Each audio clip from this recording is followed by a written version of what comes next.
સુરતમાં રેલવે સ્ટેશનની સાથે સાથે બસ ડેપોને પણ અત્યાધુનિક ટેકનોલોજીથી સજ્જ કરવામાં આવી રહ્યું છે. તો સુરતનું જે ઉધના બસ ડેપો છે ત્યાં બસોની સાફ સફાઈ માટે લાખોના ખર્ચે અહીં વોશિંગ મશીન લગાવવામાં આવેલું છે. જે રીતે આપ જે જોઈ શકો છો કે અહીં જે 15 લાખના ખર્ચે અહીં વોશિંગ મશીન લગાવવામાં આવેલું છે.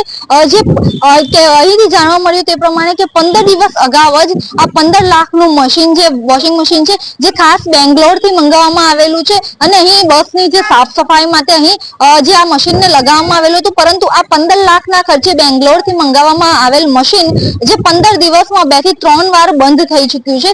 જેના કારણે હાલ અહીંના જે સાફ સફાઈ કરતા લોકો છે તે લોકોને ફરી એકવાર પાછી હાથેથી સફાઈ કરવાની નોબત પડતી હોય છે. તો આપણી સાથે અહીં સાફ સફાઈ કરતા કેટલાક લોકો છે તેમની પાસેથી પણ જાણીએ કે કેટલી વાર આ મશીન બંધ પડ્યું છે અને કેવી રીતે આ બાબતે અહીં પછી એ લોકોને કેવી રીતે મહેનત કરવી પડે છે. हाथ से करते हैं मशीन। आज सुबह 10 बजे ही बंद हुआ मशीन। कितने दिन पहले लगाया था? 3 तारीख को लगाया है मशीन। कितनी बार अब तक बंद हो चुका है? अभी तक तो 3 बार बंद हुआ है।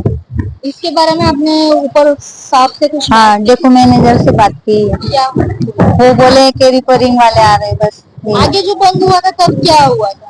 रिपेयरिंग वाले आए थे। હજી જે રીતે આપણે અહીં જે સાફ સફાઈ કરતા જે લોકો છે તેઓ પાસેથી જાણ્યું કે અહીં 15 દિવસની અંદર 2 થી 3 વાર આ વોશિંગ મશીન જે છે બસોની સાફ સફાઈ કરે છે તે બંધ થઈ ચુક્યા છે. કેમેરા પર્સન સાથે રશ્મિ રાણા, રફતાર સુરત.